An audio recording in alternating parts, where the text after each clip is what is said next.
Gipangguba sa otoridad ang mga armas nga gisurrender kanila sa mga rebelde sa Davao Region. Ano ang report ni John D. Esteban? Requesting also the officers of PRO 11 to proceed at the center of the parade ground to witness the destruction of firearms. Gipangguba ang 31 ka klase-klase sa tag-as nga kalibre sa armas nga gisurrender sa otoridad sa mga kanhi rebelde sa Davao Region, ilawom sa Enhanced Comprehensive Local Integration Program o ECLIP. Gipahigayon kini sa parade grounds sa Police Regional Office 11 Camp Quintin Maricero, Davao City, Biyernes sa buntag April 25. Gipanghiwa ang mga baril gamit ang metal circular saw aron masiguro nga dili na kini magamit og usab.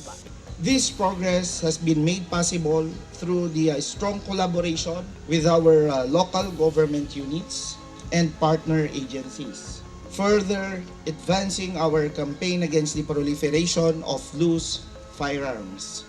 Today's demilitarization of firearms symbolizes our commitment to peace and order in the region. Bisan insurgency-free na ang Davao Region, parayon matud pa ang operasyon sa kasundaluhan aron dili na makabalik ang mga rebelde, labi pa nga doon na paghihapoy na monitor nga recruitment ang 8 pundok. Gani, ginagamit pa sa 8 pundok ang social media. Dahil nga nahirapan na sila dito on the ground, yung mismong usual na ginagawa nila physical recruitment dito. So somehow, nawala na yung hawak nila sa mga masa. So, ito yung in-exploit nila, yung minamaximize nila yung using the online platform.